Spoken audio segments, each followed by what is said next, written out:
มาสงค้า มาสูงพ่อแม่พี่น้องเขากูก้นค้าก็เมื่อไหร่ก็วันที่กำกันนะยันข้างกำกันชีชมยินนะชีชมก็แล้วชีชมนี่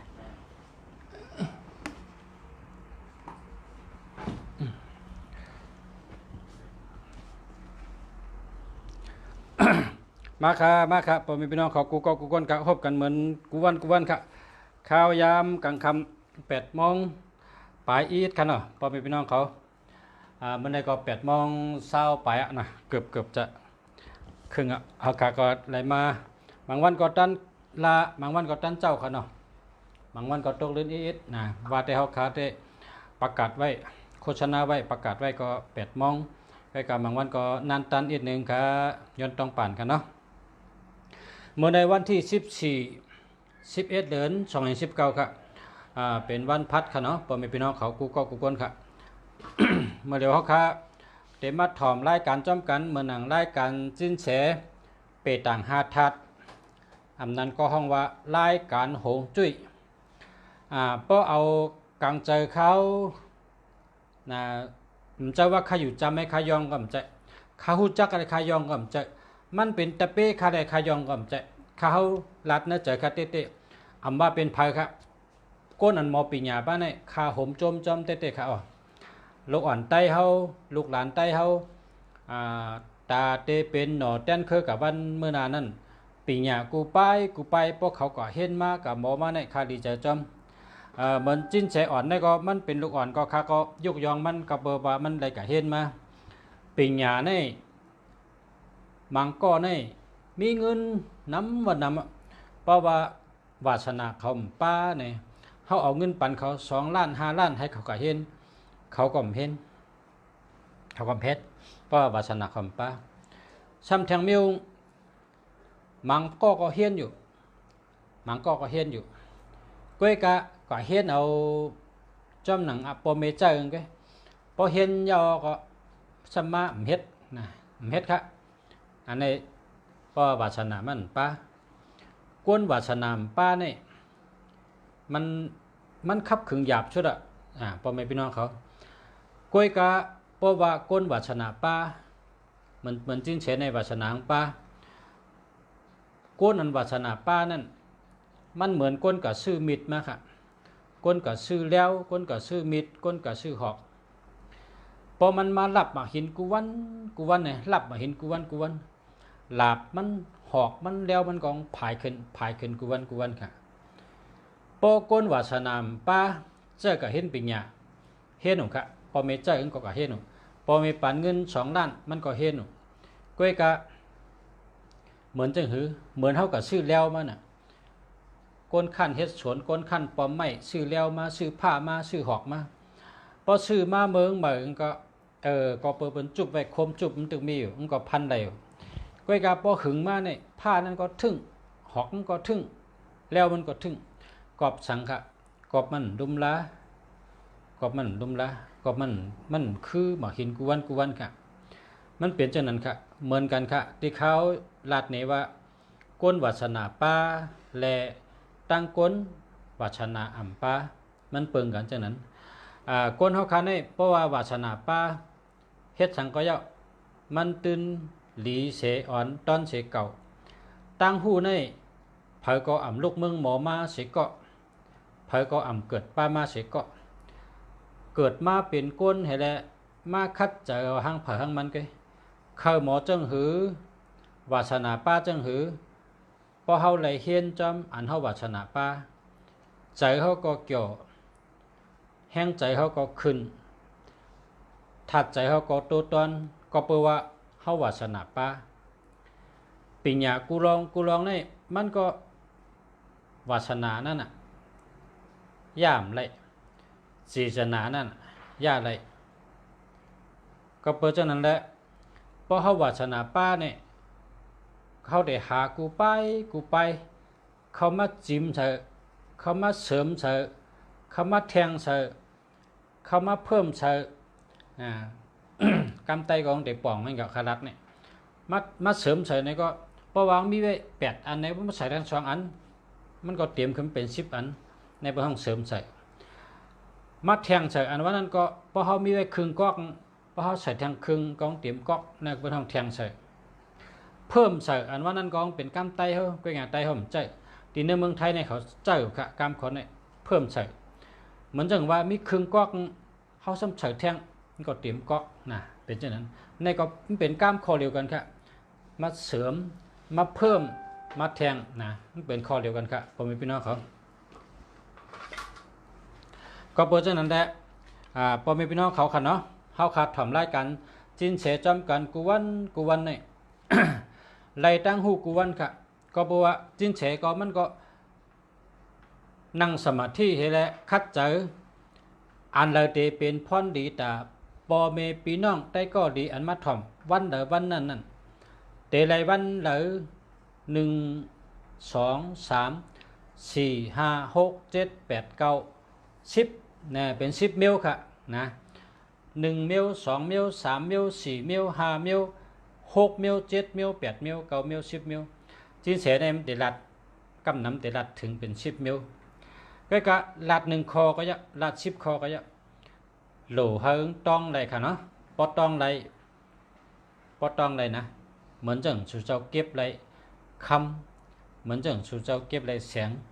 ก็กะคำอันไหนเสียงอันไหนมันไรกาเยอะนะเพราะเป็นเสียงก็เป็นเสียงกึ่งเมืองกาขันตัดไรกาขันแผดไรเพราะเป็นคำไหนก็มันเป็นคำคงค่ะนะคำคงเนี่ยกาขันมันลงให้ปอกปิญญาใน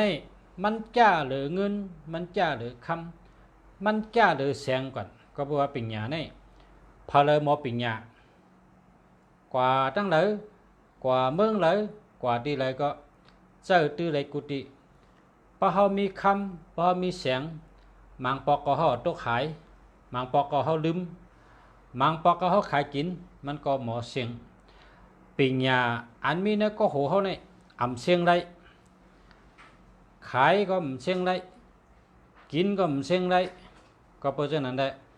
พ่อแม่พี่น้องเขาได้ก็เขาโลคัดเจอหาปิญญาอันว่านั้นกูไปเขาหาไปเลยก็ยาวก้อยกะหาหมอดีไปเลยก็ยาวลองเลยก็ยาวมิ้วเลยก็ยาวเพราะว่าหมอลีเพราะว่าปองปึงมันยาวปองแจงแรงเจอลียาวเนี่ยเอาเฮ็ดกินเรื่องต้องไล่กูมิ้วค่ะปิญญา1มิ้วนั่นนะกามมันนะเมื่อเขาขาก็เรียกก็ไปอยู่จ้องมันแต่ติดกามมันมันนำก็ติดดัดกามมันพองกามมันในเปิ้นว่ากองตะลุงปิญญาตะคุอันนี้เนี่ยเมทัลเขาเนี่ยช้อนเขาแต่เมื่อเป็นดุกอ่อนกามมันรัดไว้กองตะลุงปิญญาตะคุโป้หมอปิญญาสังก็ยะก็โห1 ลูกเนี่ยมันมีออกกูก่อมใช่ค่ะก็เพราะฉะนั้นแหละก็โห1 ลูกโลหมอปิญญา1มิลหมอนำแค่นเดีย1 นำ 1 หลี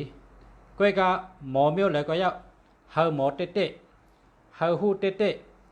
เฮาลงแรงเตะเฮาถึงด้อนถึงแกนมัน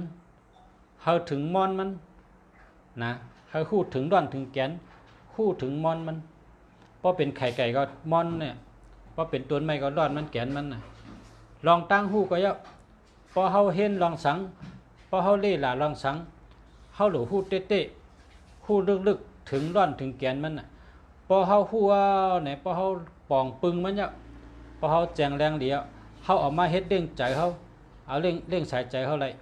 พอเฮามีเมเฮาก็เร่งเมเฮาพอมีลูกเฮาก็เร่งลูกเฮาก็เร่งปอเร่งเมเฮาเร่งพี่น้องเฮาเร่งนาเฮินเฮาไล่กูลองๆก็เปิดปิญญาได้ มันกาขันใหญ่น่ะเหมือนข้าวไข่รัดเนี่ยอันจิ้นเฉออกมารัดเนี่ยก็สังว่าวาสนาป้าเนี่ยก็มันก็ไล่พ่อนดีกูวันค่ะที่ข้าวก็ใกล้ๆรัดว่ามือในเฮาขาดรัดถามจิ้นเฉ10 ข้อจิ้นเฉก็รัด10 ข้ออันเฮาขาดรัดมือในเป็นตาเจ้าตื้อวันมือพุกนะเป็นตาเจ้าตื้อไรวันมือพุกคำเดียวเตมีตีหลายคาหลาออกมาลาดปันกูวันและไรเจ้าตื้อจอมกูวัน มีกันเลยแทงค่ะมีค่ะมีรายการเข้าขาเนี่ยค่าชื่อห้องว่าเสียเมืองหลีและจินเสมีตีเข้า2ก้อนเนี่ยออกมาลาดว่าเมื่อผูกถูกหลีเสือเสือโคสีสังฆะเฮอมีสุนมีลับก้าเมียดขายหมันเมื่อผูกถูกหลีเสือเสือโคสีสังฆะเฮอกวนตั้งหลายหักเขาเมตตาเขาเมื่อผูกถูกหลีกว่าตั้งเลยค่ะเฮอก้าเมียดขายหมันมีสุนมีลับเมื่อผูกกว่าตั้งเลยค่ะพอเขาเปิดหักเขาอันนี้เป็น4ข้อนี่ก็สัมปอกแก่แน่นๆแก่เตี้ยๆจะคือพอมีพี่น้องเขาเนาะใจเขาเนาะก็แปลว่าพอเขาคาหู้เมื่อในตีได้ใส่ซื้อสีสังเนาะในเขาก็จังกัดถามเพิ่นพอเขาตีกะสืบพงกับทำเสียไปตังในก็เสียไปตังจ่องทำตั้นหรือมันก็นะกังเจ้าเขาสำรวจกับการนะเสียนั่นจ่องทำไปตั้นหรือพอเขาได้ถามว่าเสียฮัลโหลด้วยปัญคาลูเมื่อในคาเตกาตั้งในเตใส่เสื้อโคสีสังฆะเมื่อในคาเตกาหาเงินเนอเตใส่เสื้อสีหังเนี่ยเขาสำอันหนาฉลาดนั่นให้เปิงหนึ่งมังปอกฉลาดก็นั้นทำจ่องตั้นหรือฉลาดในก็การเขานำนะมังปอกเตรียมเตียนเตรียมอังมังปอกห้างขี้พึ่งมังปอกจุกเตียนมังปอกตึกใบพลาขำชิ้นมังปอกตึกนังสมาธิการฉลาดในมันนำจิกจอกคอกพวกหลอมตัวได้ฉลาดเขาในดับจอแต่ว่าอ่ำจองก็เพราะว่าเป็นฉลาดในหู้เขาตาบุญปุนพรอันได้หับปากไว้หับข้อความไว้อันเปิ้นว่าโผคาปายเขาลุงเสียเฮ็ดมันมากขึ้นแน่ลุงเสียก็ย้อนเอาเงินไปให้เอาเฮ็ดปันพอมันไปมาเพิ่นโทรมาลาดว่าทับอันในลุงเสียมันไปมาค่ะลุงเสียในนักตึกกึกไว้ปุนพรเนี่ยนักตึกกึกไว้หนังหึงตีมาตีแล้วเต้นจนเลยใจเนาะหนังหึงตีมาตีแล้วอ้างอันเลยใจเนาะตีเอาอันเลยจุกเนาะตีเอาอันเลยสร้างเจิงเนาะตีเฮ็ดถือเก่าให้ตื่นให้มาไว้เนาะเนี่ยวนตั้งวันค่ะอ้างลูกเลยตีกัดอ้างลูกเลยตีแกะเต้นลูกเลยตีกัดเต้นลูกเลยตีอ่อง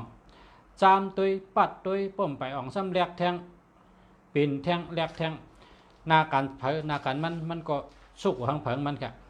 ก็เพราะฉะนั้นเขาก็โทษทำสละจองสาระนั้นตั้นห้าป้องตันก็เขาก็ยินดีติดเลยขอตอบเพราะมันตั้นเนี่ยก็กะยาข้าวยามมันเห็นไหมอันนี้ในบทถ่อมรายการจิ้นเฉยในอ่ำไรอันหนาเสียค่ะก็แปลว่าตั้งใจข้าพอไม่พี่น้องเขาหู้นะออกมาตั้งใจประกาศเฮาหู้สีนาพระ8 นาเมือง10 นาพระ8 นาเมืองเฮากนตั้งหลาย7 วันเป็นอย่างหู้กับเป็นก้นวันติดวันจันทร์วันอังคารวันพุธวันพัดวันศุกร์วันเสาร์วันลาหูกูก้นอะไรหู้ก็ยังว่าชนะป้าเนี่ยเฮาขาเสีย2ก็กาจือเสียเมืองดีก็นั่นเสียจินเฉลาดปันปอยมีพี่น้องเขาเอาเฮาเจอตื้อไหลนำตอนพรดีบอกว่าเขาก็ยุ่มยำว่าอำฐานมีก็ขี้ครั้งสังว่าวาสนาป้ามันตื่นมีพรดีไหลอโจมากูวันค่ะจมค่ะผมมีพี่น้องเขาเข้ามาเย้าหาปากใบเขาค่ะแต่ย้อนเชิญจินเฉมาอุบมาลาดต่อปอมีพี่น้องเขาค่ะเนาะเชิญจินเฉค่ะ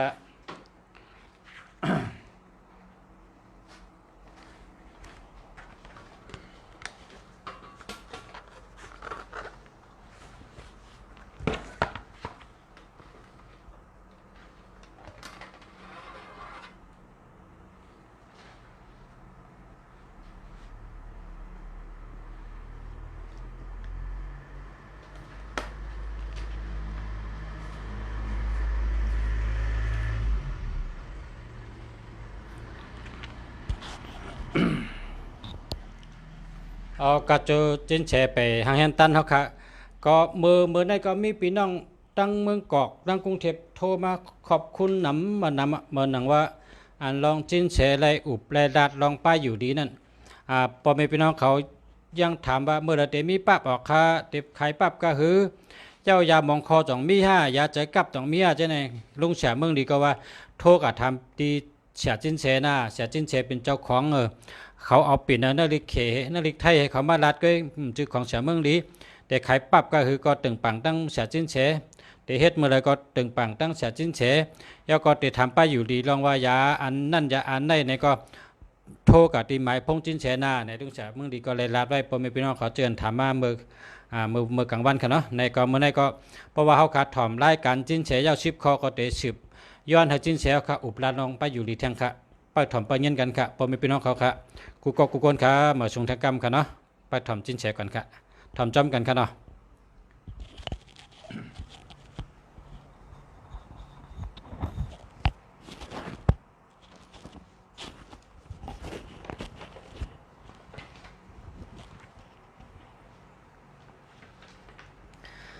มาสงค้าคู่เมืองดีค่ะครับมาชงค่ะมาสงค้าปอมเมนพี่น้องเอ้ยก็หลีผู้ถ่อมยินเขาตั้งหมดตั้งเสียงค่ะผู้มุงหันเลยด้วยรายการเงาต้งรายการสินแสอยู่แต่เหลียวในกูก็ค่ะเนาะเดี๋ยวก็เขาเตะย้อนตรงตักปอมเมนพี่น้องเขาอันใดคอมเมนต์เข้ามาเดี๋ยวก็อันใดตรงตักเข้ามาแล้วสินแสมุงหันในพงในเนาะแล้วจื้อFacebook ขึ้นมาก็สินแสเตะย้อนตรงตักกูก็เดี๋ยวก็จังว่าอะไรคอมเมนต์อะไรต่างซื้อขึ้นมาเดี๋ยวก็สิ้นเสียอะไรด้วยมุงหันในก็อะไรหันป้าในก็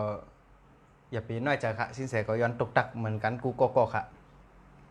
ไต้หยานเมืองในคำว่ามาสุงค้า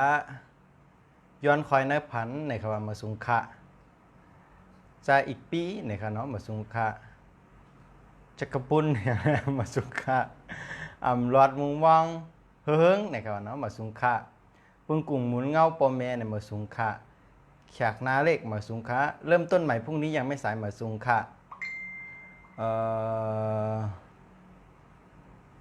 หักขอบพิษปุกเจอตุกกว่าพิษไลอกหักไหนโยเนาะก็เฟซบุ๊กเจอตุกกว่าเพจไลจะนะย้อนมาสุงค้ากาสบกาสามเนี่ยอ่านกำปองให้ป้อนเนี่ยเนาะเอามาสุงค้านะฮะยินทินมอนเนี่ยในมาสุงคะการเวลาของเรามาสุงคะเนาะหนุ่มเฟี้ยวมาสุงคะใต้หักมาสุงคะหานฟ้าที่ว่าเฮ้เกซีเนาะมาสุงคะนะฮะแล้วก็ในลิกมันใจตาออกนะครับเยอะเนาะมาสุงคะแล้วก็ฝนมาสุงคะยานสาสุวรรณเนาะมาสุงคะซิตี้แอมเปอร์อย่างในมาสุงคะชื่อน้ำฝนนะมาสุงคะแม่น้ำที่เย็นดีมาสุงคะกนศิลกนทำมาสุงคะนะฮะไต้กุ้งเป่าโจข้าวเมืองไทยไต้กุ้งเป่าเนาะโจข้าวเมืองใหญ่เมืองไทยมาสุงคะนะฮะอยากก็อุตสาห์แสนงามมาสุงคะนะนวลมาสุงคะนะไต้หยานเมืองมาสุงคะนะฮะก้นศิลป์ก้นทำมันเป็นตรงตะกันเนาะก็เป็นสักคะหนุ่มรักคนดีครับมาสุงคะแล้วก็เหลาเลี้ยงนาป้อยมาสุงคะนะฮะปีมาสุงคะใจทุนมิ่นมาสุงคะใจลุงสุกมาสุงคะมอนวันสูปอกมามองวันสูปอกมาเนี่ยเนาะมาสุงคะคำสะเนี่ยเนาะคำสะคำขามาสุงคะนะรักลูกหมดหัวใจมาสุงคะใจหน่อมาสุงคะอายเสียงนะครับเนาะมาสุงคะจัดในจังเตเปลี่ยนไรเนี่ยงะนะครับเนาะมาสุงคะแล้วก็อย่างยิกกี้อย่างเมียนมาเนี่ยมาสุงคะเจ้าหลาวปืนไปจอมลองใครเป็นนะครับเนาะมาสุงคะนุชสารพีมาสุงคะนกมาสุงคะแล้วก็ตั้งรถไซอย่างในรถสลองรถสแลงอย่างในมาสุงคะเนาะเลี้ยงหันมาสุงคะหักไงลืมหยาบในมาสุงคะใจก็ก้นงานนะครับเนาะมาสุงคะนะฮะนำใสครับมาสุงคะเนาะสารวิทย์วิลาวันเนาะมาสุงคะเหนื่อยไหมหัวใจมาสุงคะเนาะนายทอนซอยแสงคำมาสุงคะนะฮะเหมาเมืองไต้นะครับเนาะมาสุงคะเนาะแล้วก็มงคลอะไรอย่างนี้หมอกขวัญมาสุงคะเนาะยิงไต้มนมาสุงคะ จานในจ่องตีเป็นไรอ่างงานะ โอเคมาสุงคะโอเคเนี่ยก็สวดเพื่อทำใจนะครับเราเขียนว่าจะนะอ่านได้ไหมนะมาสุงคะนะแสงยอดแสงมาสุงคะก่อเมืองสวัสดีค่ะสวัสดีเนี่ยนะมาสุงคะนะฮะตามหารักแท้แค่คนเดียวมาสุงคะนะกูดเยียนะมาสุงคะแล้วก็รักแท้ไม่ให้เขาแต่เธอรักเขาไม่ใช่ฉันนี่ก็มาสุงคะเนาะเอาละค่ะย้อนมาสูงกูก็อันอ่ำไรมุงหันไรอ่ำไรหันไล่จือขึ้นมาเนาะก็ย้อนมาสูงเหมือนกันกูก็ค่ะเอาคู่เมืองเดียวสืบถามขอถามแล้วค่ะเอาครับมาชมพ่อแม่พี่น้องเขากูคนครับหัวข้อแนะนำพ่อแม่พี่น้องเอ้ยดีผู้ดำยินกูคนครับในเป็นรายการจิ้นแชร์ครับเมื่อในวันที่11 เดือน2019ครับออกรายการกูวันข้าวยาม8 โมงกลางคืนกลางค่ำครับทำตอบปัญหากูลองเกดีไทยแจงแรงหน่อยครับหัวข้ออันได้ถามมีหนังปัจจัยนะครับข้อที่1ถามว่าเมื่อผูกเป็นวันตัวสัตว์อีสังหลายๆครับอันอ่ำทุกอ่ำแม่นกันนั่นครับเมื่อผู้ค้าตั้งเขเฮาเปิ้นเฮาว่าเป็นวันนากาตั้งเปียต่างสิ้นเสียเปิ้นเฮาเป็นวันนากาวันนากาเป็นธาตุลินครับอ่ำยันกันตั้งหมาก็เป็นธาตุลินเหมือนกันครับนะฮะก้อมนั้นนะฮะอันไรต้วยเปียต่างจอมสิ้นแสต้วยฟรีกับปันเมื่อช่วงร้อยกระทงนั่นอันแต่3 วันนั่นเนาะพอพอตองก็เนาะปีตัวสัตว์เลือนตัวสัตว์วันตัวสัตว์ยามตัวสัตว์สังวามีนากานั่นอำนั้นก็มีหมานั่นลักละลักหนึ่งนะฮะก็สอนว่านะหรืออะไรมีสติในวันมะพุกนั่นค่ะก็เปิดวันมะพุกนากาเลยตั้งหมาอำยันกันเจอไหนคะเนาะเอาครับ ข้อถามข้อที่2ครับเมื่อพุกเป็นวันทัดอีสังขะ เมื่อพุกครับเป็นวันถัดไพ่ใหญ่ตั้งเหนือเป็นไพ่ตั้งแต่เป็นนากานั่นบอกว่าเมื่อพุกนั่นเป็นวันมังกรไฟเป็นวันนากาไฟหลงเนาะนากาหาไฟนั่นบอกว่าครับบอกว่าเมื่อพุกก้นเขาติเจอไม้เย้าก็ไล่ออกซบวายมาซ้ำกินเนียงนะครับอ๋อกำนั้นเมื่อพุกก้นติเป็นหนังถัดไฟใหญ่ก้นติเจอไม้นักตั้งแต่สิเป็นนากาไฟฮัดลาดเมื่ออำลาดเป็นนายขอความเพราะลาได้ขอความนั้นมันเป็นนายเฮาเป็นมันนะกำนั้นเมื่อพุกติเป็นวันก้นเจอไม้วันหนึ่งเป็นวันถัดไฟใหญ่ค่ะนะฮะเจ้าไหนค่ะ เอาครับข้อถามข้อที่3ครับเมื่อพุกถูกลีใส่เสื้อโคสีสังขะพอก้นเจออันป้ายอยู่ลียุบย่อมอันนั้นก็ก้นอันทัดใจตกเช่นนั้นครับเมื่อพุกคะนะฮะถูกดีใส่เสื้อโคสีของสีเหลืองสีม่วงอันเป็นว่าสีกำหมอกมักคือไหนครับอ๋อเอาครับข้อถามข้อที่4ครับเมื่อพุกถูกลีใส่เสื้อโคสีสังขะเพราะเขาเปิ้นฮักเปิ้นมีเมตตาเดียวครับเมื่อพุกถูกดีใส่เสื้อโคนะฮะสีกาแฟสีน้ำตาลสีเนื้อสีส้มหมักจอกสีเหลืองอันว่านั่นครับอ๋อเอาครับข้อถามข้อที่5ครับถามว่าวันเมื่อพุกถูกลีใส่เสื้อโคสีสังขะเพราะเขากล้ายัดขายมันมีสุนมีลาบครับก็เปิ่มเมื่อพุกไฟมานำหนาแลหลัวน้ำฮดเขาน้ำนั่นเป็นสีฟ้าสีส้มสีล้ำไหนครับเพราะใส่3 สีในก็ตีเลยครับน้ำตอนพรหลีมันเหมือนหนังคอถามที่ถามเขามานั่นอ่ำห้างเตียวในวันเมื่อพุกนั่นค่ะเอาครับข้อถามข้อที่6ครับถามว่าวันเมื่อพุกถูกดีออกขอออกเคลื่อนก่อนตั้งเลยครับเพราะเขาเปิ้นฮักเขาเปิ้นมีเมตตาที่เฮาเนี่ยครับจริงจานวันตกซื้อๆไหนครับอ๋อในวันเมื่อพุกนั่นเอาครับข้อถามข้อที่7ครับเมื่อพุกถูกดีออกขอออกเคลื่อนก่อนตั้งเลยครับเพราะเขากล้ายัดขายมันมีสุนมีลาบนะครับกาวันตกซื้อๆไหนครับอ๋อแต่วันเมื่อพุกนั้น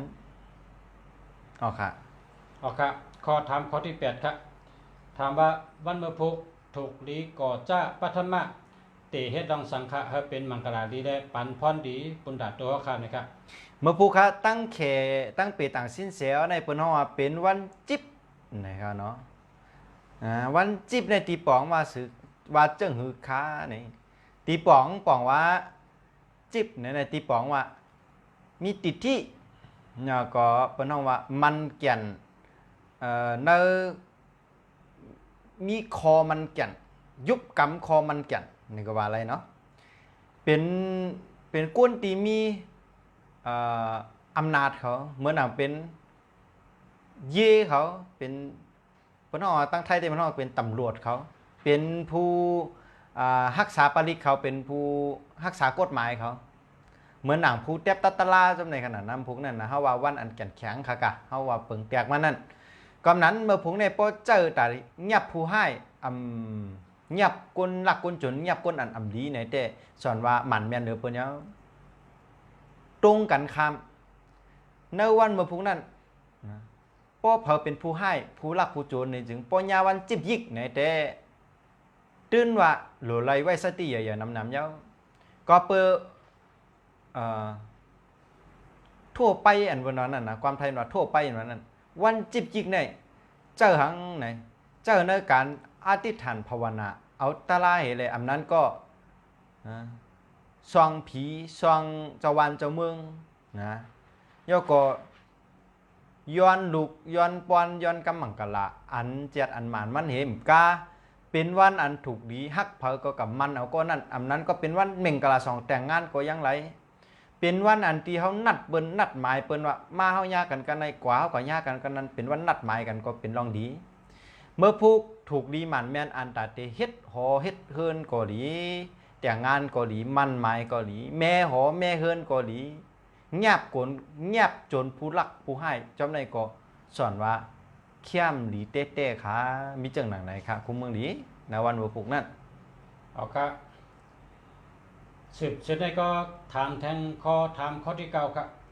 เมื่อพกอันถูกดีเฮ็ดนั้นมีสังอะไรครับเมื่อพุกก็เปิดเป็นวันจิบยิกวันจิบยิกเนี่ยถูกดีย่ายห้องย่ายหอย่ายเฮินย่ายตีย่ายตังลงคอหมายเส้นลายเส้นมักมันคอมันแก่นกันเสมกาถูกดีออกเข้าตั้งไก่จำตั้งเซงมีเจ้งหนังไหนครับอ๋อคุณเมืองดีค่ะเอาครับสืบจะได้สืบถามข้อที่10ครับถามพุทธานางยิงผู้ยิงเจอป้าต้องป้าสันเถไม่ม่านเขาในวันมาพุกหรือได้สติวิริยะมีตีหลายครับมี2รองค่ะ1อย่าไปใกล้เขาออกพักตูหนาเพียวอย่าไปอยู่จำพักตูหนาเพียว2อย่าไปอยู่เนื้อสองไฟอย่าไปใกล้เขาสองไฟอย่าไปกับมุงด้วยอันเป็นเฮ็ดสองไฟอย่าไปเข้ากับเจ้าการเนื้อสองไฟอันเฮาตอนยามเขาเสียมกาสองไฟอันเฮายามเขาก็อย่าไปกับกินข้าวกินพักเนื้อมันยกเสิร์ฟป้านหวานลีเฮออกมากินตั้งนอกกลางเฮือนที่ปังที่อันเจอเนื้อสองไฟนั้นในก็ที่เป็นรองดีแต่แม่มันเขาในวันพุกนั่นค่ะอ๋อกูเมืองดีค่ะเอาค่ะในเป็นข้อถาม10ข้ออันเฮาค่ะเลยถามจินเสียเลยให้พ่อแม่พี่น้องเขาได้ก็เดียวเขากูก็กูก้นได้ทำได้ยินกูวันค่ะพอเขาค่ะอุบเมื่อไหร่ถามกันเมื่อไหร่ในปุ่นตาเจ้าตื้อวันเมื่อพกค่ะพ่อแม่พี่น้องเขาค่ะสั่งว่า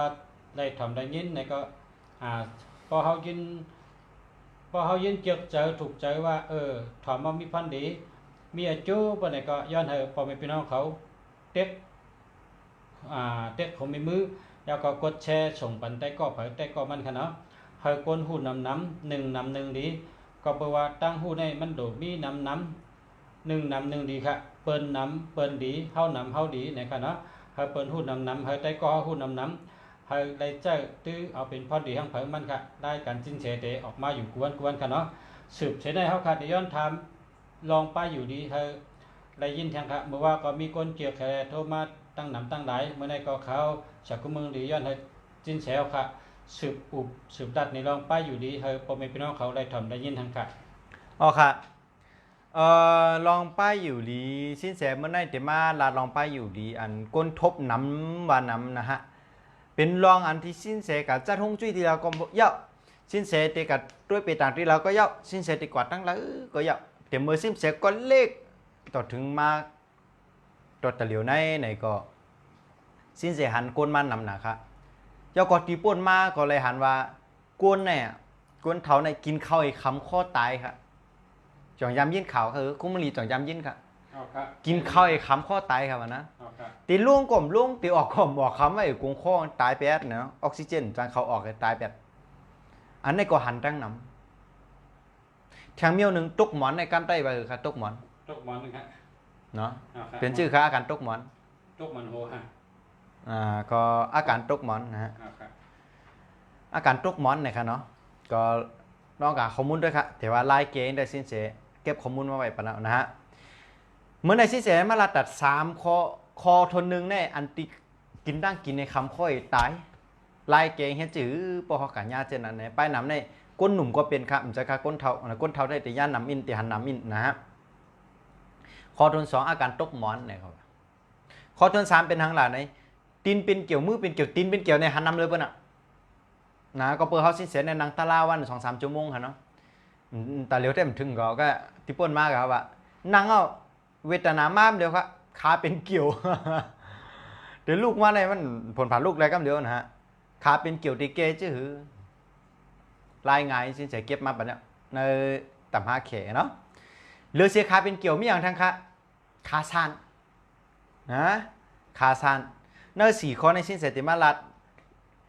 การเกไล่ไงตีเจ้าเยาก็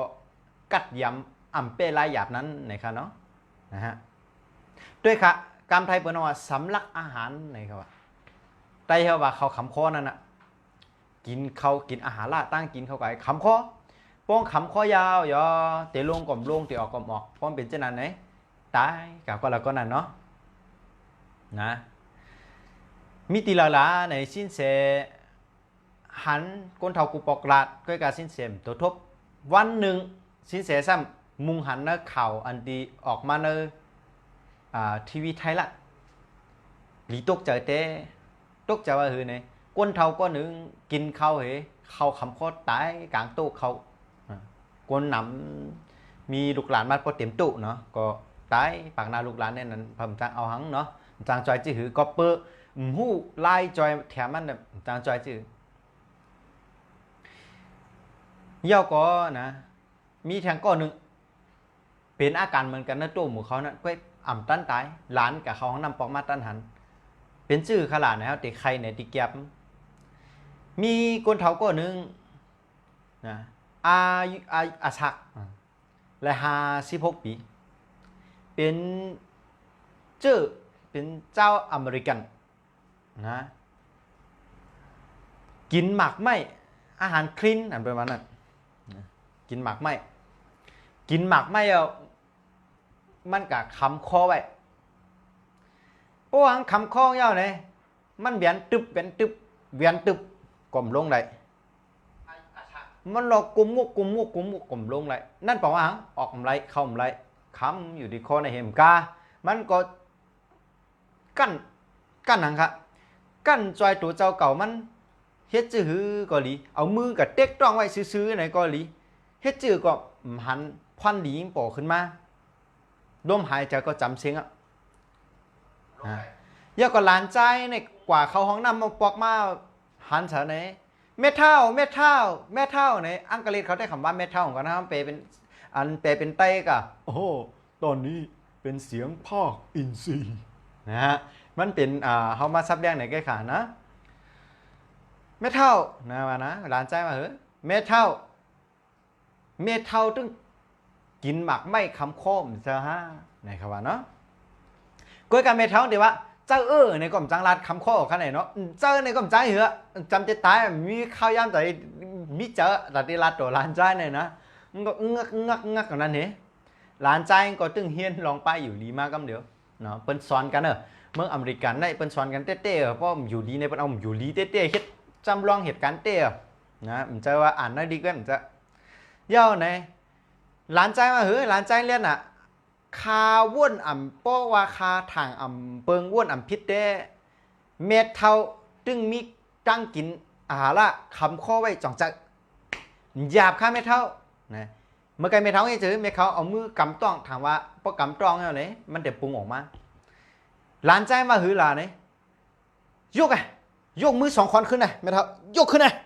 นไปตัวซื้อยกขึ้นขิงนั่นข้าวยำนั่นเม็ดเท่ามันมีตังวนหังอันว่ามีตังวนก็ติดตายป้อมเฮ็ดก็ตายมันว่าเอาละหลานใจก็ในมันว่าก็จำถอมด้วยแล้วก็ปัดกูไล่หือป้อจืมป้อลืมเสียงหมดเป็นยาตั้งหูตั้งเสียงเนี่ยก้มหายมันแค้น ปุ่งหลุดออกมาร้านเขากะพอหลานใจมาโยกมือขึ้นป้อมยกขึ้นเนี่ยไหนเฮ็ดจอมแล้วไหนก็เนื้อลื่นชุดนั้นไหนมันก็หักออกมาหมากไม่ดีคำค้อนั่นก็เลยใครหักออกมาไหนเนาะหักออกมาโยกก็พอหักออกมาก็มาข้างของคอก็สามารถเอาออกมาป่นตั้งตายไรไหนค่ะเนาะอันนี้ก็เป็นล็อกไล่อันหนึ่งนะตีลูกอ่อนก้อนหนึ่งมาเฮ็ดอันนี้เป็นเรื่องเต้ค่ะในเรื่องเต้เยอะก็เขาสินแสก็ได้เสริมทางลองหนึ่งนะฮะลองเป็นว่าเข้าคำข้อเนี่ยตั้งกินคำข้อนะปันหมอนเขาก็ยำยินเนาะกินเข้าคำข้อตายแก่นตายแก่นก็ออกเข้าเขาเยาสินแสใครเสริมทางเรื่องหนึ่งเสริมทางเรื่องหนึ่งเพราะว่ากินเข้าคำข้อกินอีสานก็อาหารลาตั้งกินป้องคำข้อไหนเนี่ยนะเฮออะไรนะกำมือขวานหนึ่งนะกำมือขวานหนึ่งวางเหนือวางตีละครับวางเหนืออันนี้เป็นสะดือในมือเนี่ยกันโตค่ะนะอันเป็นหูเนี่ยให้เป็นหูใส่หรือในครับว่าเนี่ยนะกำมือแก่นเนี่ยไว้ตีละครับวางเหนือสะดือในครับวางเหนือสะดือในติมอกกันได้ครับในชายดืออยู่ในวางเหนือชายดือเนี่ยนะเอาละสิ้นเสียติผมมีไอเปิลนะเอาวางเหนือชายดือเพราะว่างเหนือชายดือเฮ็ดชื่อค่ะเนี่ยเจ้ามือแทงคางนึงนะฮะเงียบมืออันไหนเงียบมืออันไหนเนี่ยตัวดีขนาดเอาวางเหนือสายหรือไม่ไหนเอาวางเหนือสายหรือเอามือทางคางหนึ่งกำอันตีกำปั้นในไว้กำปั้นในกำแก่นขนาดยกเกินมากำเนี่ยยกโกมตัวลงนะเอาตังมาเนี่ยสมมติมีตังมีสมมติตังมีกันอันนึงนะตังขอบแข็งนั่น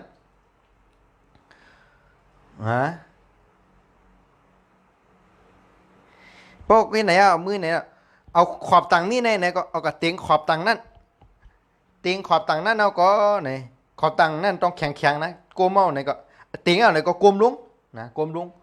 งในขอบโต้นั่นนะเฮ็ดจะไหนเอาไหนพวกโกมตัวลงเนี่ยอย่าไปโกมลงแล้วไรค่ะพวกในขอบตังเอาไหนก็เฮ็ดไหนกระสขอบตังก็เวียนคุกยกในคำเดียวนะเวียนคุกยกในโกมลงยังมือโกมลงนั่นนะเอามือในตำเงาไก่แห้งๆในจันขึ้นกุ้ยขึ้นนะฮะเอากุ้ยขึ้นเนี่ยไหนนะ2-3 กัมที่ไหนเฮ็ดซ้ำๆนะเฮ็ดหลายปอกจนกว่าอันตีอันคำข้อนั่นตีตีแก้นตีแม่นออกมานะคะเนาะนั่นก็จอยไรค่ะนะอันนี้ขอทนหนึ่งสายลีเนี่ยครับเนาะสายลีก็สายลีแหละเขาเป็นเขตพึกรักกำไตรัดปีก็ได้ก็ให้มันนะกะนะเขาก็พึกก็ว่าได้นะกำในคอทน2ดีใจเขาอันเป็นแขกหน้าเลขในเขียนเขามากเขาดูตกหมอนในเดี๋ยวว่าคือค่าก้อนไตอาการตกหมอนเอาแล้วนะตกหมอนก็แก้ง่ายๆครับคอทน2เขาแต่ลาดอยู่4ข้อไปอยู่ดีเมื่อไหร่นะตกหมอนแก้อะไรง่ายๆแก้จื้อนะหยาบครับเอานิ้วโป้ตีนเขาเนี่ยกับโตละvùng tiếng nàyเป็นตีนนี่แหละนิ้วโป้เป็นนิ้วเนี่ยนิ้วหัวโป้เนี่ยผักแล้วผักนึงนะผักแล้วผักนึงนะเงียบไปหมุนจอมเข็มนาลีเนี่ยอันนั้นก็หมุนปอกตั้งเก่าขึ้นก็ไรใกล้โน้ตปั่นเช่นไหนติ๊กอ่านอาการตกหมอนเนี่ยเตะหายเตะแค้นเก่าอันนี้สลาเขาเฮ็ดปั่นโตทบอันว่าเนี่ยมันมีกุลเปลี่ยนมาเฮ็ดปั่นเฮอหันกับตาวะเขาบวกกะขึ้นเนี่ยเขาหายเขาแค้นเขาเปลี่ยนขึ้นจังก็แล้วก็นั่นนะฮะในอาการตกหมอนส่วนคอทน3ในขาเป็นเกี่ยวนะขาเป็นเกี่ยวนะขาเป็นเกี่ยวเฮ็ดจื้อเลยหายค่าเนี่ยสิ้นเสียใกล้เปลี่ยนอ่ะกล้วยกาตาเหลียวเนี่ยมันเปลี่ยนอ่ะเฮ็ดสังแล้วมันเปลี่ยนป้อมเปลี่ยนมาสิ้นเสียเกอะไรสิ้นเสียจอยปันก้นตั้งหนำอ่ะการก็หลุยลูกควายอ่ะ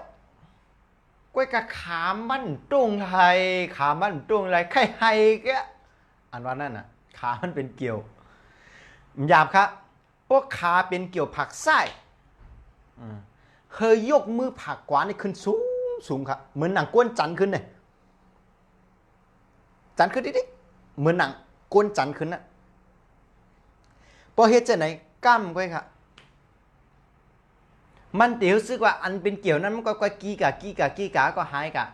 ลีอ้ามไงครับเนาะพอเป็นเกี่ยวผักกาเนี่ยผักกวาพอเป็นเกี่ยวผักกวาในยกมือผักไส้ขึ้นสูงๆครับเหมือนก้นจันขึ้นเปิดจะไหนเอาในเตหู้ซึกเหมือนว่ามันเมาตัวเมาขิ้งกายก็อันเป็นเกี่ยวนั่นก็อันมันลิมอยู่นั้นก็กีกะก็หายกะตั้นตากำเดียวครับหายกะตั้นตาหันกำเดียวครับหายทันทีอันประมาณนั้นนะหายกำเดียวอันไหนตัวทบเฮ็ดมาเยาสินแสนั่งสมาธิ2-3 ชั่วโมงขิงนั่นขิงได้แต่2 ชั่วโมงเอาเขายามบะนั่งสมาธิกูวันนาเมืองเลียงเผยเมตตาตีนอนเอาสมาธินอนเฮ็ดไหนกูวันไหนสินแสฮู้เป็นเกี่ยวย่อก็จำด้วยตัวเจ้าเก่ามันว่าเนื้อจำเป็ดต่างเขียนไว้เจ้าไหนเฮ็ดด้วยรู้จ่องหายเตะเพราะมันหายเอาไหนเอาสินแสหันว่าเป็นพ่อนเลียติมาลาดอ่ะสินแสในเพราะว่าอ่ำโตทบอ่ำฮัดลาดได้ตีฮัดลาดก็อ่ำฮัดลาดเต็มชุบเต็มเสียงมันเจอเลยลาดตั้งหน้าตั้งตายเลยลาดสินแสในตีลาดกล้ามหนึ่งคนเนี่ยโตทบยาวทบแทงจนป๊อบมันจะว่าเจอปากปอกก็เลยผลทั้งปากปอกเจอเหงปอกก็เลยผลทั้งเหงปอกให้ไหนสินแสจ่องฮัดลาดป้อมนั้นสินแสฮัดลาดกว่านั้นนะสินแสในมีจื่อลาดเจ้านั้นโตทบแบบจ่องก็มาลาดสินแสเอาลองหลีไหนมาลาดในสู่เจ้าก็แช่ค่ะแหละแช่เปังค่ะแช่ค่ะแหละเฮ้ยเป็นหู้เจ้าเมาค่ะแหละกู้สู่ในหาติว่ามีค่ะลูก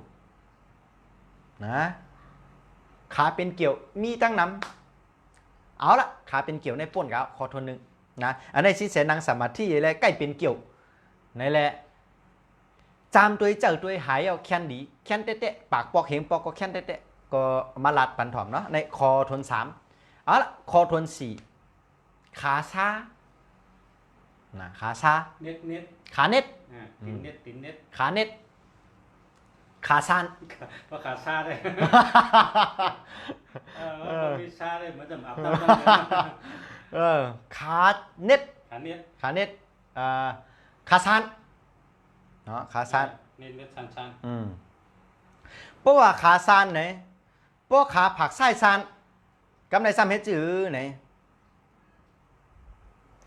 เพียดมือผักกาดนี่ครับเพราะขาไส้นะเพราะขาไส้ซานเพียดมือผักกาดครับเพียดทึงกะไวเพียดทึงก็กะไวทึงไวไหนเนาะเพราะฐานไตหยองนั่นนะทึงไวนี่นะเพราะอย่างการละมุงเนี่ยเฮ็ดเช่นนั้นกำก็ครับขาซานนั่นหายเรียนอะไรกำเดียวขาเน็ตนะขาเน็ตนะมันจะขาสร้างเหรอ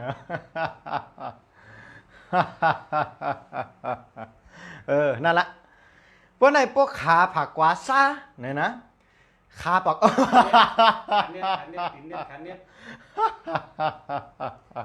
เอาละพวกขาผักกวาเน็ตเนี่ยนะขาผักกวาซานนะครับเนาะเพียดมือผักไส้ครับเพียดทึงกะไวเพียดทึงกะไวเห็นไหนติ๊กกั้มมันก็หายเอาครับพอหันว่ามีพรดีอ่อนกันกดไลค์กดแชร์ส่งปันอวยก็ปีน้องหน้าอาปาปู่ลุงปอเทาไตก็ไตเสนำครับเฮ้ยเขาฮู้จอมเอาค่ะแลอันนี้เป็นการเฮ็ดกู้สู่อันหนึ่งเตะเป็นการเฮ็ดกู้สู่อย่ากู้สู่หลวงเขาหน่อยเฮ็ดเฮอเขาป้นตั้งตุกขี้เลือดไหมเฮ็ดเฮอเขาป้นตั้งเวทนาเฮ็ดเฮอเขาป้นตั้งตายเนี่ยเขาคำข้อเขาบอกตายเพราะว่าจอยแช่เขาเลยยินกะเขาป้นตั้งตายเนี่ยเขามาสูงค่า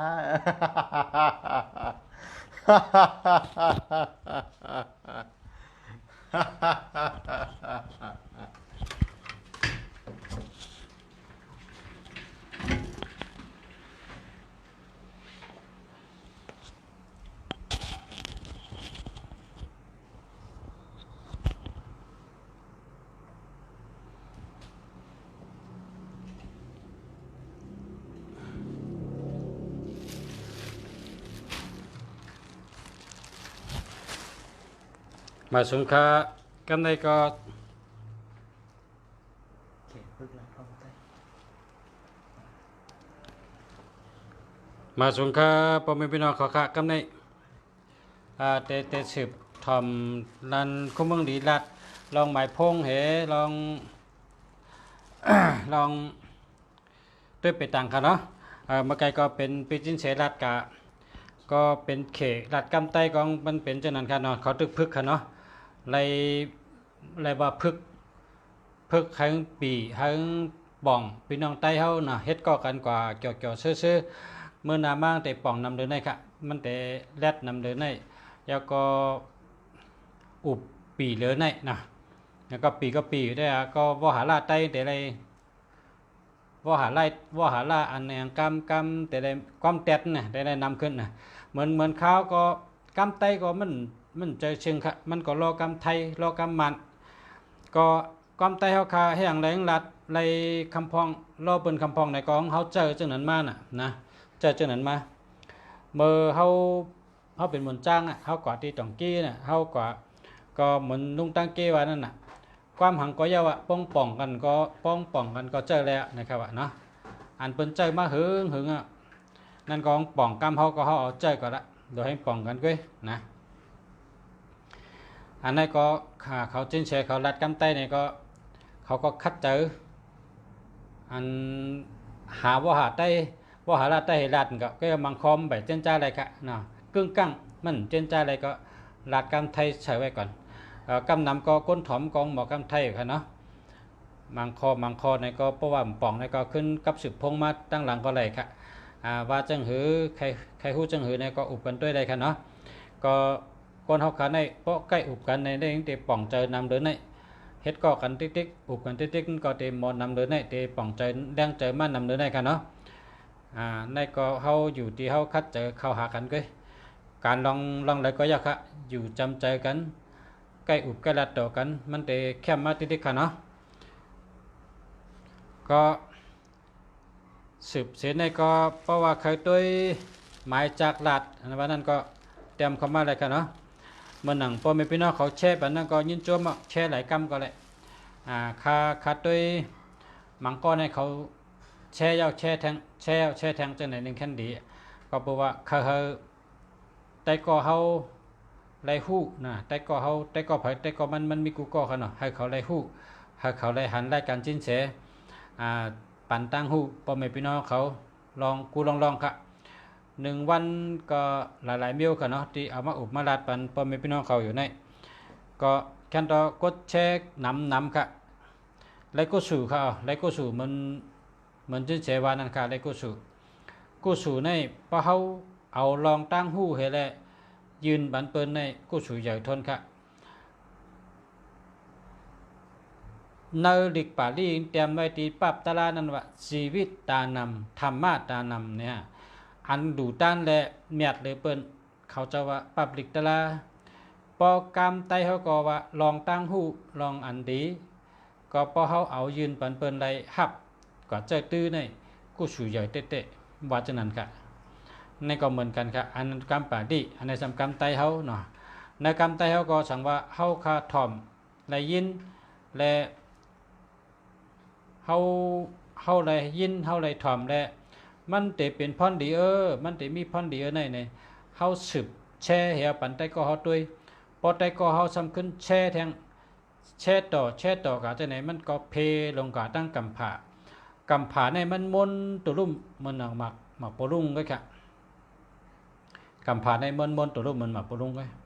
โกนเฮาคาในพอเฮาคาหมอจอยกันพอเฮาคาหมอแช่นะ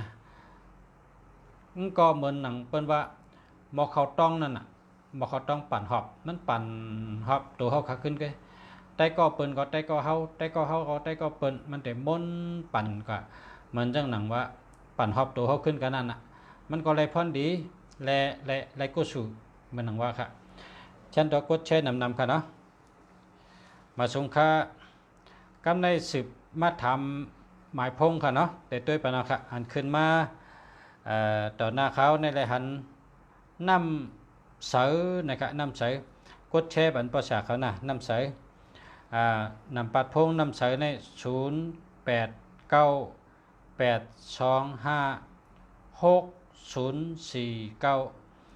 อันนี้หาเหมือค่ะนะมันไปดีค่ะแล้วก็นายเอกชัยทุนดีนะครับเนาะนายเอกชัยทุนดีใน0835549087นะครับเนาะก็หาเหมือค่ะเนาะเพราะว่าศูนย์ในเป็นยอกะศูนย์ในเฮ็ดให้เงินโหนะแล้วก็อันที่2 08156597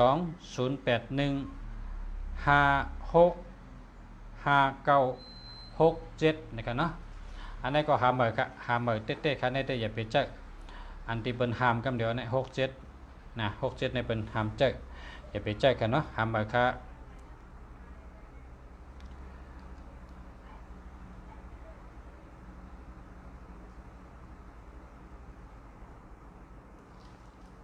มาสุงค่าแช่ยาวค่ะ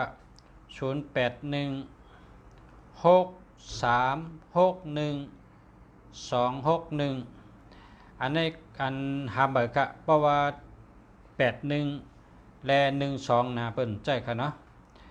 อันนี้กุดอยู่ในก็กดแชร์ค่ะเนาะยินชมค่ะ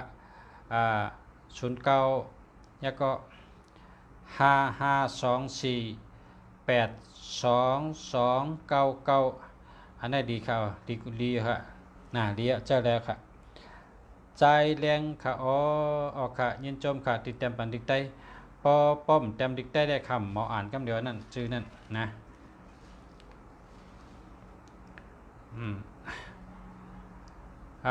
ใจแรงในก็0634785566อันนี้อะไรอ่ะค่ะNice to meet you เนี่ยแคมหนาวค่ะเนาะใจในก็เลยค่ะเพราะว่ามีอันแคมก็รู้คัดใจหาเงินหาคำแกนะตั้งใจตั้งข้อหาเงินค่ะเขามีหมายพงดีแล้วก็หลุดคัดใจเหตุการณ์เหตุงานคัดใจหาเงินหาคำค่ะกำในใจไตนะครับ0634283682นะครับในก็เจอแล้วค่ะเนาะมาสุงค่านะครับมาสุงเหมือนกันค่ะรุ่นเมืองกึ่งนะครับนะรุ่นเมืองกึ่ง0877265689นะครับเพราะว่ามี72เลยนะมันเหมือนจังเอาเกือใส่น้ำนั่นที่เมืองใต้เนี่ยเขาว่า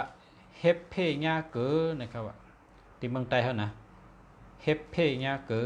เพราะว่ามีเฮปเมลมันออกดีไม่มองไม่ปกเปิดห้องว่าเฮปเพเนี่ยมัน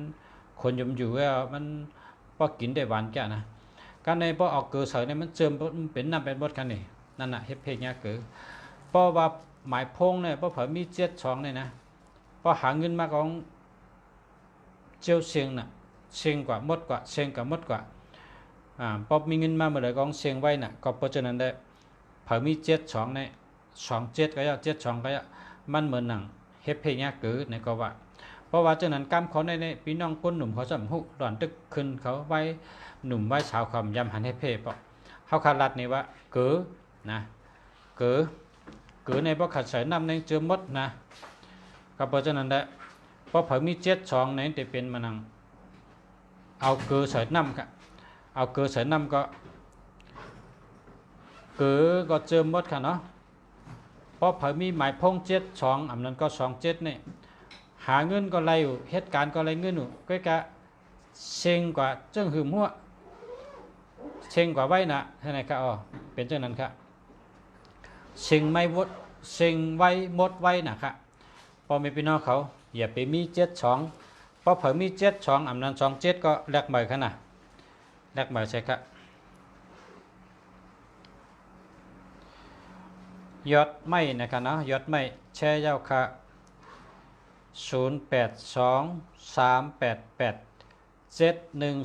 0823887148อันนี้จะแล้วค่ะหมวยทองคำนะครับ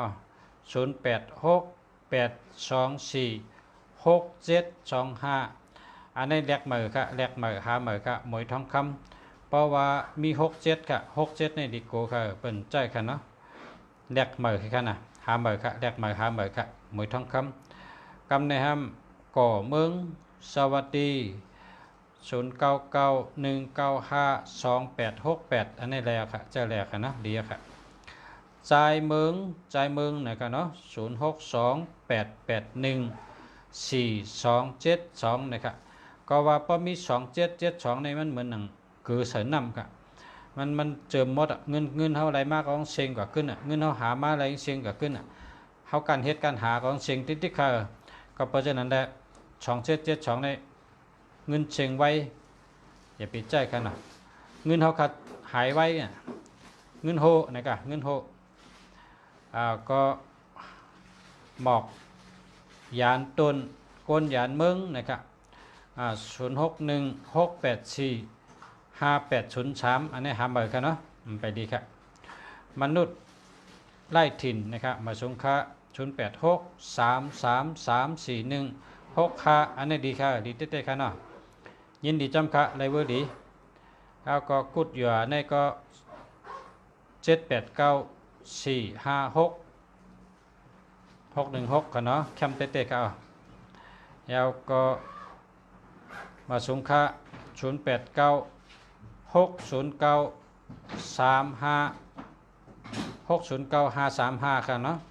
มันมี60ค่ะหาเบอร์กันเนาะมาสงค้าปช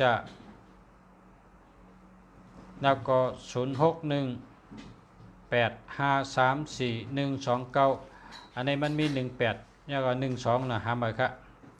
ยินจมใหญ่นำค่ะชาตีไรตุ้ยปันค่ะเอาค่ะยินจมเหมือนกันค่ะมาสงค่ะแล้วก็ยอดไม้นะครับนะมาสงค่ะชื่อว่านั่งยอดเอาค่ะยินจมค่ะมาสงค่ะแล้วก็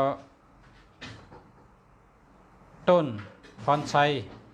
0943695224เอาดีค่ะดีเต้ๆค่ะนะดีเต้ๆค่ะต้นพรชัยเนี่ยดีเต้ๆค่ะนะ0943695224แคมป์กำในไตเมืองหนองค่ะนะมาชุงค้าประชาค่ะมาชุงค้าป้อหมอปั้นจริง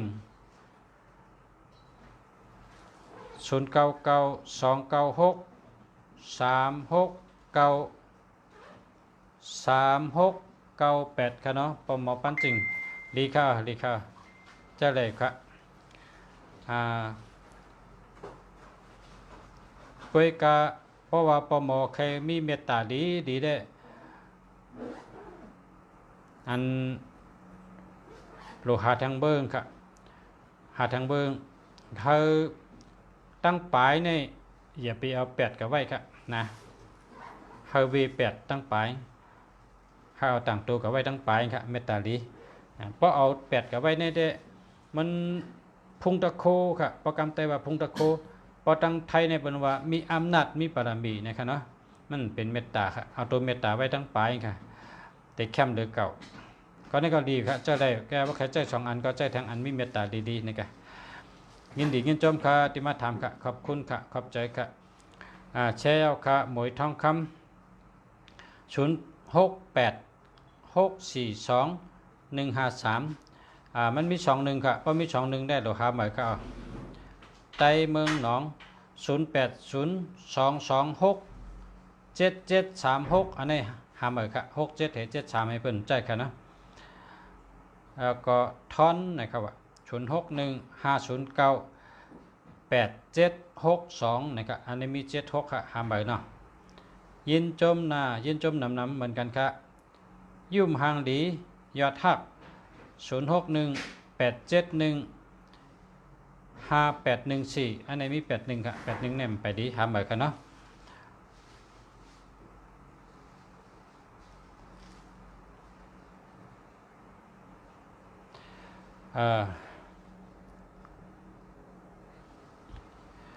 0637739619คำแสงลักนี้เข่งตาวันลักนี้เข่งตาวันคำแสงอันนี้หามเหมือนนะมันมี37แล้วก็73ค่ะไปดีค่ะ ยอดไม้จมค่ะเย็นจมค่ะมาจมเหมือนกันค่ะเนาะมาชมค่ะดีไหมครับยอดลักนี้เข่งตะวันคำแสงอัมดีค่าหามใบหรือหามใบค่ะ37และ73ในหามใบค่ะเนาะใจไต0657600021อันนี้ก็หามใบค่ะนะหมวยทองคำ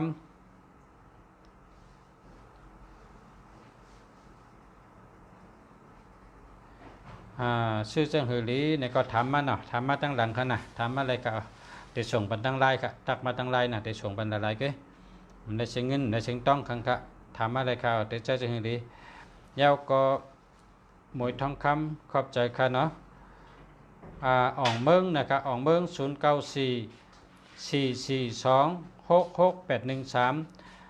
อ่องเมืองในหาหมายครับเพราะว่ามี81เฮ13ไหมกันเนาะนะครับแพลวแพลวแพลวนะฮะ0942615468อันนี้เดียวค่ะนะเจ้าแรกค่ะหญิงชื่อหญิง0629180962อันนี้หาหมายครับทอนไหนกันเนาะ083591814218ให้81ให้ได้หาหมายครับมันไปดีครับ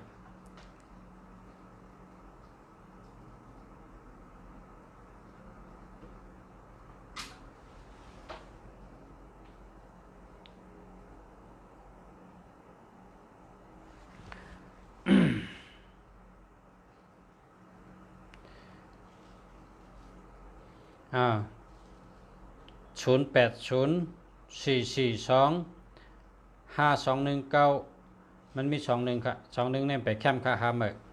ยุ่มหังดียอดทัก0946555138ค่ะ13เนี่ยไปแคมป์ค่ะเนาะหาหมายครับแล้วก็คิดถึงเรา0946349175เนี่ยหาเลยเจอแล้วค่ะอ่องเมือง092605904149อันนี้หาหมายค่ะนะหาหมายค่ะ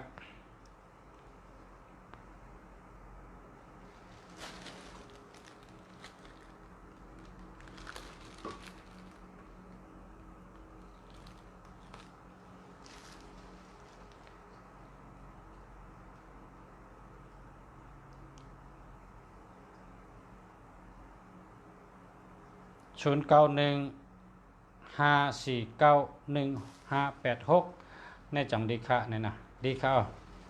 ดีค่ะเจ้าแล้วค่ะติดใจเวอร์จังหือดีค่ะตักมาตั้งไลน์ค่ะนะตักมาตั้งไลน์ค่ะเด็ดจะส่งปันค่ะเนาะแต่ได้ตัวเหตุชื่อให้แมนค่ะเนาะยืนจมค่ะติดตอบปันอาจารย์ติดตอบปันนะย้อนชื่อให้อยู่ดีมีเงินใช้กำค่ะเหมือนกันค่ะทอน0628051244อันนี้หาใบค่ะอำดีค่ะนะอำดีค่ะประชุมค่ะภาษาขย้อนถามแทงเบอร์1ค่ะ080กันต่อค่ะ0830546189 18ในเป็นใจค่ะหาใบค่ะเนาะน้องยิงจาม0947293186อันนี้หาใบค่ะเพราะว่ามี31อันนั้นก็133118817227กันมีในหมดก็ไปแคมป์ค่ะหาใบหมวยทองคำ0804467762เนี่ยไปดีค่ะ6776เป็นใจค่ะหาใบค่ะแล้วก็นายก่อนพิษเนาะ0618695435นะครับเนาะอันนี้มี18ได้สติอีเด้เนาะสติดองเปิ้นเฮาเฮ็ดดีอยู่ก็เปิ้นหันเกจูเฮายังจังญาก้น8ก้นแดนค่ะ18คิดถึงเรา0949304022อันนี้ก็หาใหม่ครับหาใหม่ครับ ลากีแต่ได้ชื่อเจิ้งฮือลีคาเอาค่ะตับมาตั้งไลน์นะได้ส่งปันชื่อเจิ้งฮือลีเนาะเอาก็หนิงหนิง0946766583นะมี76ค่ะ76ในเป็นใจค่ะหาหมายค่ะน้องผ้า0626798101อันนี้ก็หาหมายกันเนาะ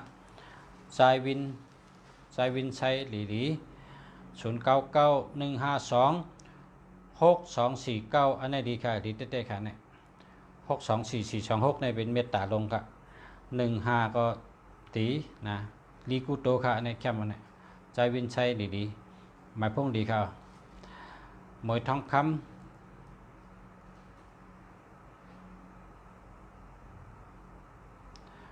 ถามมาตั้งไลน์ค่ะนะแต่ได้ชื่อเชิงดีนะได้รัดปัน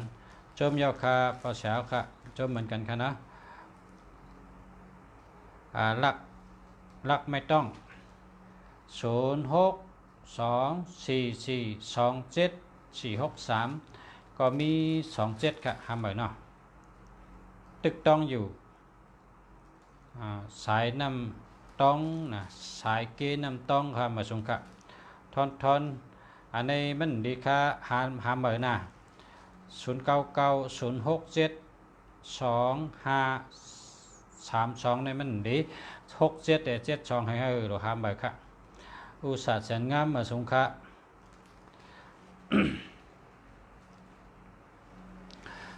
นำปัดพงในมันหลุดด้วยอันดีๆใจเขาเพราะว่าเขาเจออันดีใน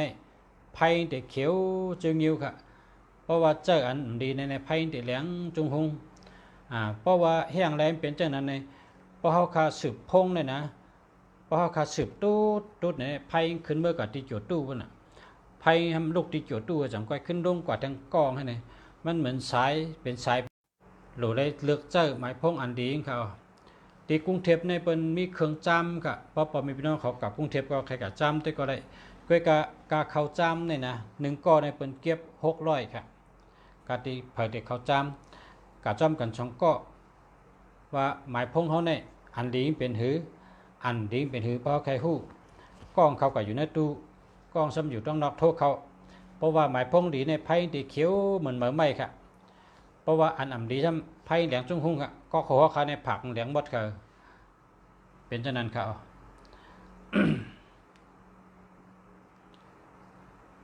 แค่ต่ออ่อนกันซื้ออันดีๆใจค่ะอันดีก็มีนำนะคะโลหะอันดีใจค่ะก็แปลว่าหมายพงดีหาเงินง่ายนำบัดพงดีหาเงินง่ายมันบอกว่ามันเป็นตัวอันดีเป็นตัวมังกรดีเพราะมันแมนกันเป็นกูในก็คนใจก็เกี่ยว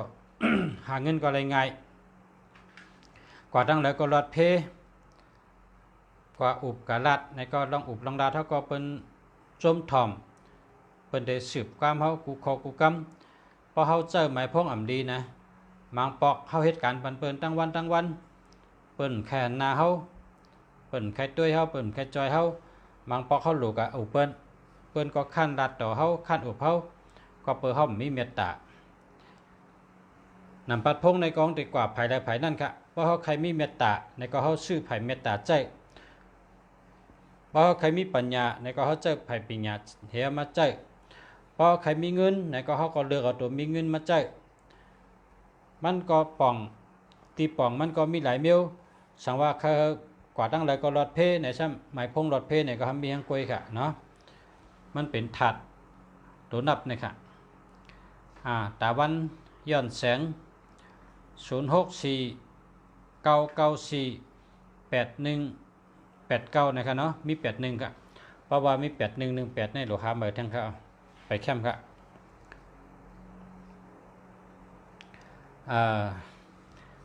ทุ่งนาง12แชร์ยาวครับ0843536073อันนี้แดกให้นะอย่าไปเจ๊061168168154อัน168นี่ดีค่ะแต่ก็พอตั้งปลายขึ้นมี81นี่ได้เป็นชื่อค่ะ นะเปิ้นชื่อเปิ้นว่าเป็นนกปีกฮักครับว่านกได้นก168นี่เป็นนกเพราะว่าเป็นนักกาเนี่ยก็เป็นนักกาแต่ว่าฮักว่ป้องฮักกองบินได้ครับนกในบ่ปีกฮักมันก็บินขึ้นพามเลยมังกรนักกาเนี่ยก็ปอดโหงเป็นมังกรปอดหางทำเป็นอักขังเนี่ยก็มันก็ขึ้นใหญ่สำคัญเนาะโหงเป็นนักกาหางเป็นอักขังนี่นะมันไปแคมป์ครับเพราะเขามีเงินเนี่ยหรือให้แคมป์ตั้งหมดเขาหรือให้แคมป์กูตูเขาเพราะใครมีเงินแต่นะเพราะอันเปิ้นว่ามันดีนั่นก็อย่าไปใจหาแปดให้หาเหมือค่ะเนาะทุ่งนาง12นะครับว่าชื่อเพชรเนี่ยนะแลกเหมือค่ะหาเหมือทั้ง2อันค่ะแล้วก็รุ่นเมืองกึ๋ง088 436 3589อันนี้ดีค่ะอันนี้ใจแรกค่ะดีค่ะแล้วก็น้องน้ำในก็มันมี67และ76ค่ะอันนี้เดี๋ยวหาเหมือนกันเนาะ065677605556ในขณะ67ในก็เปิ่นใจ76ก็เปิ่นใจค่ะแล้วก็มี60ทางหน้ากลางในแต่เราหาเหมือนไว้ค่ะนะวิชัยนะครับว่าแชร์ยาวค่ะ063 242 9399อันนี้ดีค่ะดีเต้ๆค่ะเนี่ย9399ในใกล้ปอกถี่ค่ะนะใกล้ปอกถี่ตัวเงินนำค่ะใน063นี่ก็เงินค่ะ324นี่เป็นเม็ดตาลงค่ะเนี่ย4224ก็เป็นเงินค่ะเนาะ9399ในใกล้ปอกถี่ค่ะใกล้ๆโทษถี่นะเดี๋ยวปอกถี่วันหนึ่งก็วันหนึ่งค่ะใจหนอคำนะครับแชร์ยาวค่ะยินชมค่ะ094514991519แคมเตะชื่อก็แคมชื่อก็ใจหนอคำในชื่อก็แคมหมายพงก็แคมนะแคมเตะค่ะในดีเตะค่ะอ่องเมืองนะครับว่า0936028455ก็602ในขณะป่องถงป่องเพราะเป็นเขาซื้อถงกับญาติถงป่องหรือซื้อเหมือนค่ะหาเหมือนค่ะเนาะแชร์ยาวฮักเต้เป็นเฮาเนี่ยนะฮักเต้เป็นเฮาในแชร์ยาวค่ะ0887520603ในค่ะเนาะอันนี้ก็หาเหมือนค่ะอ่ำฮักก็อย่าจังนะครับว่าอ่ำฮักก็อย่าจังใจวัน0992957542แคมมาค่ะใจวันแคมมาค่ะทุ่งนาง12เนี่ยเตใจจึงหือค่ะเพราะว่าเตใจจึงหือก็อันแตมเบอร์ลุงเสียเนี่ยอันลุงเสียไว้ตั้งหลังเนี่ยโทรมาเบอร์ลุงเสียแต่พอโทรมาเนี่ยพอไลน์ขึ้นนะลุงเสียจะส่งปันเนอร์ไลน์ค่ะนะเบอร์ลุงเสียเนี่ย0887896916นะ0887896916อันไหนมีตีตั้งโหนะครับมีตั้งโหหน่อยอันนี้ครับ0887896916อันนี้เป็นเบอร์ใหม่ครับเนาะเป็นเบอร์ใหม่ครับโทรมาพอโทรก็เตรียมชื่อว่าลุงสระเมืองดีเนี่ยไลน์ขึ้นพอไลน์ขึ้นเอาไหนก็ค่าได้ส่งปันว่าเจ้าจึงในหน้าเนี่ยค่าส่งปันกูก็ค่ะส่งปันละลายก็ได้เชิงเงินได้เชิงสั่งให้มิ้วเงินคำได้เชิงสั่งค่ะส่งปันด้วยละลายค่ะชื่อจึงหือหลีชื่อจึงหืออ่ำดีในค่าได้ส่งปันคำเดียวเตรียมเบอร์โทรลุงเสียนะกูก็กูกวนเตรียมเบอร์โทรลุงเสีย0887896916เตรียมพอเตรียมมาก็เตรียมชื่อลุงเสียพอเตรียมชื่อก็ไลน์ก็ขึ้นนะพอไลน์ขึ้นเอากำเข้าขาดได้ส่งบรรจุเจ้าไลน์คู่กูก็ค่ะเจ้าจึงหืออ่ำดีเจ้าจึงหือลีเนี่ยเด็ดส่งบรรกูก็ค่ะนะเตรียมเอาหมายพงลุงเสียกูก็เลยเตรียมกูก็เตรียมลงกันนั่นเครื่องแล้วก็กดโทรพอโทรที่เราขึ้นเตรียมชื่อนะพอเตรียมชื่อก็ไลน์ก็ขึ้นเอาค่ะ0887896916ค่ะ0887896916 7896916แทงกำกันเนาะ0887896916ค่ะนะเพราะวางที่ตอนไหนก็เตรียมจื้อลุงเสียเลยพอเตรียมจื้อก็ไล่ขึ้นนะครับลุงเสียได้ส่งบรรจุเจ้าว่าชื่อเจิ้งหือหลีเจิ้งหือเปิ้นชื่อเมียวอะไรเปิ้นชื่อลัดปันกูก็ค่ะนะส่งปันกูก็ค่ะมันได้เชิงเงินค่ะแชร์ยาวค่ะธนากร0949266575ดีค่ะแล้วก็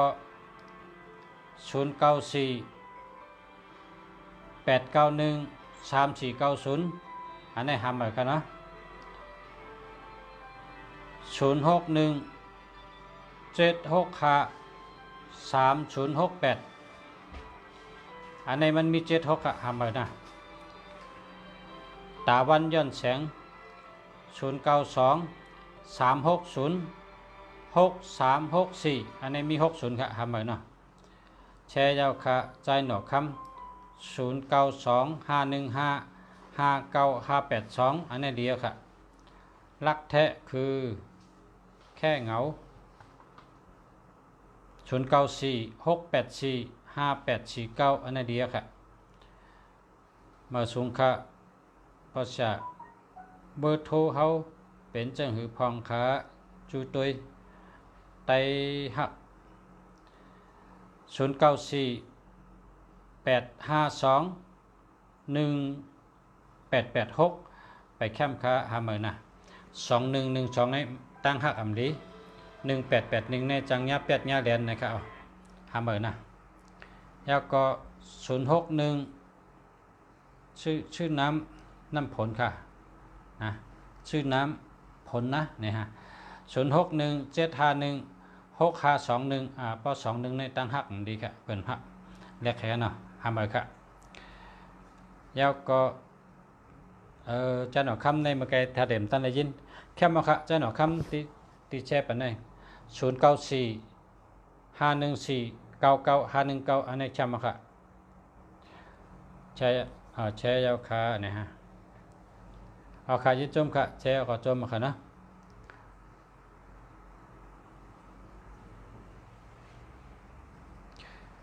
อันตีเวดูเวจังหือเนี่ยก็กับสืบมาตั้งไลน์นะแต่ส่งปันกูก็กูก้น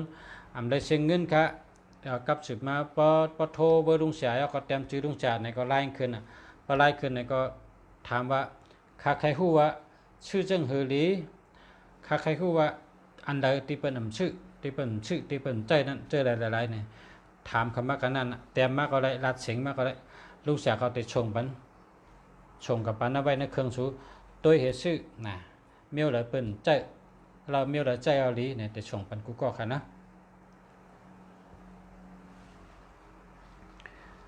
ยาวก็แชร์ยาวค่ะ0666002480อำดีค่ะหาเหมือไว้ค่ะอำดีค่ะเจ้าในได้อำดีค่ะนะยินจมค่ะตีเขามาตุ้ยและมาปั่นแห้งพอมีพี่น้องเขากูก็กูก้นค่ะเนาะก็ข้าวยำก็ไหลเอาค่ะเฮาค่ะอุบกันวันอิดวันออดค่ะเนาะชูเจ้าก็เหตุการณ์ทั้งวันอะไรหรือหรือเจอเฮามีแห้งตัวแห้งคิงค่ะ